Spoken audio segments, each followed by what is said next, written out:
வணக்கம். திருப்பொற்சுனம் சேனலுக்கு உங்களை பக்தியோடு அழைக்கிறேன். திருவாசகத்துல திருத்தெல்லை எனும் பகுதியிலிருந்து தொடர்ந்து பாடல் வரிகளை படிக்கலாம்.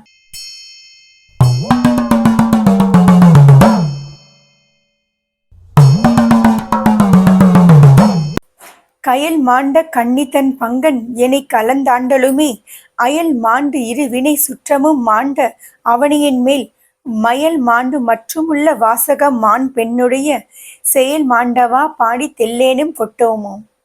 கெண்டை மீனை போல அழகான கண்களையுடைய உமாதேவியாரை தன்னுடைய இடபாகத்தில் கொண்டவர் சிவபெருமான். அவர் என்னை ஆண்டு கொண்ட பிறகு எனக்கும் அவருக்கு இருந்த இடைவெளி முற்றிலுமாக ஒழிந்தது. அது வரைக்கும் ஏன் நிலம், ஏன் வீடு, ஏன் பொருள் அப்படின்னு நான் இருந்தேன். ஆனா நானே சிவன் உடைமை ஆன பிறகு எனக்குன்னு தனியா எதுவும் இல்லையே. சுற்றி இருக்கிற சொந்தங்களால நமக்கு நல்லது வரும், கெட்டது வரும். அதனாலதான் அவங்கள அருவினை சுற்றமும்னு சொல்றாரு. இறைவனை என்னை ஆண்டு கொண்டதோட இந்த இருவினைகளும் அருந்து போக சுற்றி இருக்கிற சுற்றத்தாரும் மறைந்தார் என்பதை சுற்றமும் ஆண்டு என்கிறார். இந்த உலக பொருட்கள் மேல எனக்கு இருந்த ஆசை என்னை விட்டு சுத்தமா போயிடுச்சு. மண்ணாசை, பொன்னாசை, பெண்ணாசை, இதுல மண் மேல இருக்கிற ஆசைதான் ரொம்ப பொல்ல. நல்லது கெட்டது இதையெல்லாம் பார்க்காம தன்னை ஒரு நில அதிபதியா உயர்த்திக்கணும்ன்றதுதான் விருப்பம் இருக்கும். அந்த மயக்கமும் என்னை விட்டது என்பதை தான் அவனியில் மேல் மயல் மாண்டி என்கிறார். மற்றவங்களை பாராட்டுறது, திட்டுறது அப்படின்னு தேவையற்ற பேச்சுகளும் என்னை விட்டு போயிடுச்சு.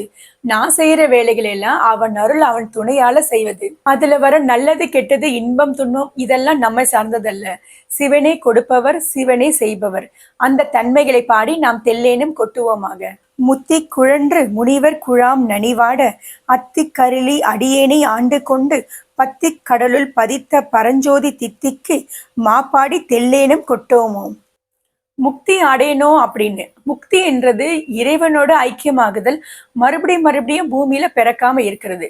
இந்த நிலையை அடையணும்னு காட்டுல முனிவர்கள் கூட்டம் கூட்டமா வாழ்ந்தும் இலைகளை சாப்பிட்டும் நெருப்பின் நடுவில் தவம் செஞ்சும் பூமியை வளம் வந்தும் கிடைக்காம கஷ்டப்பட்டுட்டு இருக்கும்போது அத்திக்கு அருளி, அத்தி என்பது யானை. ஒரு முறை தேவலோகத்தில் இருக்கிற தேவேந்திரனுடைய வெள்ளை யானைக்கு துர்வாச முனிவர் கொடுத்த சாபத்தால மதுரையில காட்டு யானையாக திரிஞ்சு சொக்கநாதரை பூஜை செஞ்ச அந்த யானைக்கு மீண்டும் வெள்ளை யானையாக்கி அதை தேவலோகத்துக்கு அனுப்பி வச்சார். யானைக்கு அருள் வழங்கிய இறைவன் அதே போல என்னையும் ஆண்டு கொண்டார். பக்தி என்ற பேரானந்த கடல்ல என்னை மூழ்க செய்தார். தவம், யோகம் எல்லாவற்றை விட முக்திக்கு உரியது பக்தி தான் என்பதையும் அருட்ஜோதி பெருமானாக இருக்கிற அவருடைய தன்மைகளையும் பாடி நாம் தெல்லேனும் கொட்டுவோமாக.